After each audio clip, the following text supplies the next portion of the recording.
Hello again, this is Andy with HandyANDYHome.com, Handy Andy Handyman, and welcome back to another run through of a home that's under contract in the Marietta area, East Cobb. And this is a homeowner that painted this house freshly right before she listed it for sale, and that's pretty smart. But there's still some rotted wood and siding and trim pieces around, and we'll just show you real fast. And so what happens again is that this house is under contract, and this time we've been brought out by the buyer's agent, who we do a lot of work for. And she had a home inspection done, and they found a number of issues with the house, and so they'd like to see what the pricing is for that to get it fixed. So we'll go through and shoot a number of things.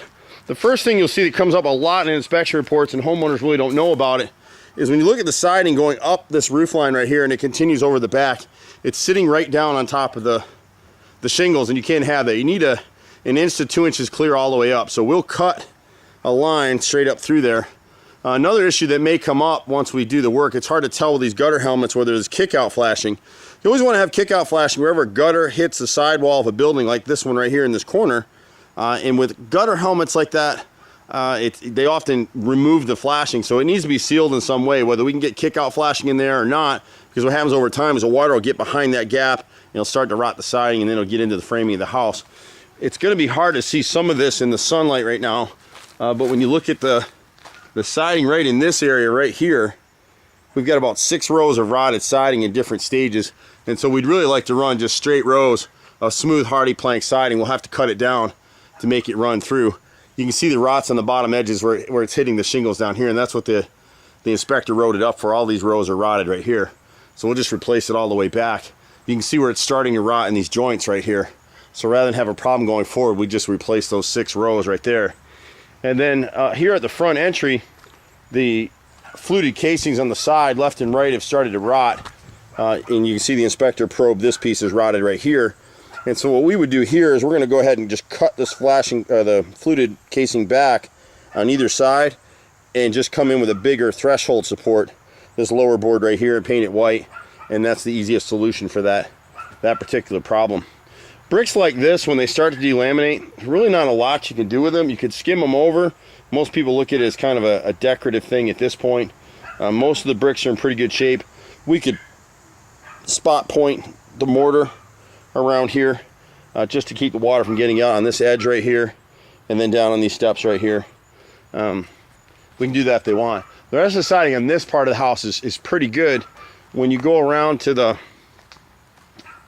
right side here, all of the siding here is in pretty good shape, and they actually did a decent job painting the siding. It looks really good, whoever did the work. Finding good painters is really tough. Our guys hand paint, and we don't do a lot of it. They'd like us to repair this crust section of downspout. That's just from the kids playing here. They ran it over. But all this stuff is good right here until you get to this corner of the house. The right rear corner, left rear corner right here, this fascia board's rotted underneath this gutter. They replaced this corner piece, and it kills me that whoever did it, that's exactly right. They repaired this, was a mitered corner before. They came with a separate corner piece, but look how they put screws in the bottom of the gutter. It's going to leak, which it has, and it's rotted out this fascia board that now needs to be replaced. You can never have a flex connector right here at a downspout, so this needs to be replaced anyway at this left rear downspout. All the water's now running against the house. And then this gutter, you're not going to see it right now, but someone pieced in this 6-inch gutter, which is great in terms of size. See the water drip right there? So that now needs to be replaced. You can't do that. You need a continuous run. So this whole section of gutter needs to be replaced. My guess is that whoever worked on this house, at one point in time there was a downspout here, and they decided to move the downspout to this corner. Don't let your people put, this is actually exterior drain flex pipe. Don't use that stuff on a downspout. It'll never work. It's just going to clog and cause problems. Debris gets caught in all those corrugations, and they break, the UV rays break them down. So this was black pipe that they spray painted white. So we see this kind of stuff with handyman all the time. They just don't know what they're doing, and they do this kind of stuff. On the deck right here, we're going to jump around a little bit. This railing, we're not really worried about it meeting code entirely, but this bottom 2x4 needs to be replaced with a 4x4 post. The steps are okay. What they're missing is there's no support right here, so it needs a brace and 2 4x4 posts set in concrete to hold this thing. Right now it's just nailed in here, and that would never pass code. So this deck was built a long time ago.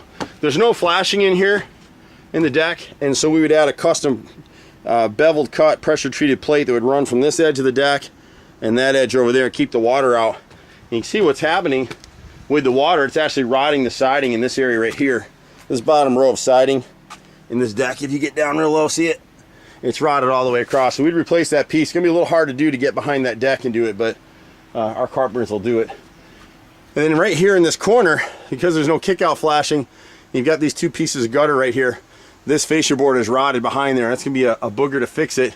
And then we need to seal it, keep the water from getting in there again.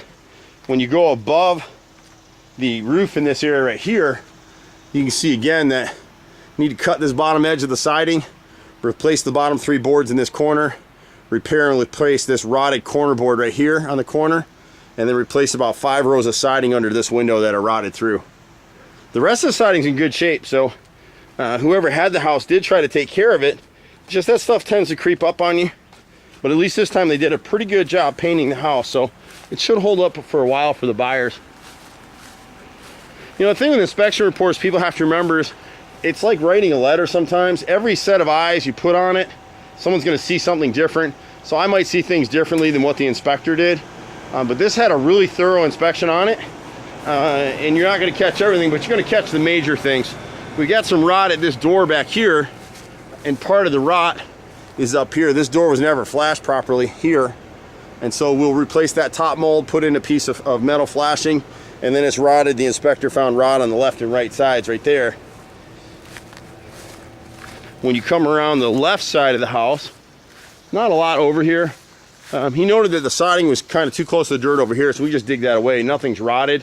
But this second story window, which is really the main floor of the house, we'd call it the second story from this side, the left and right brick molding is both rotted, so we'll make a spot repair there. And then on this house, and just like a lot of them, there's some miscellaneous electrical and plumbing and some other repairs that we do too.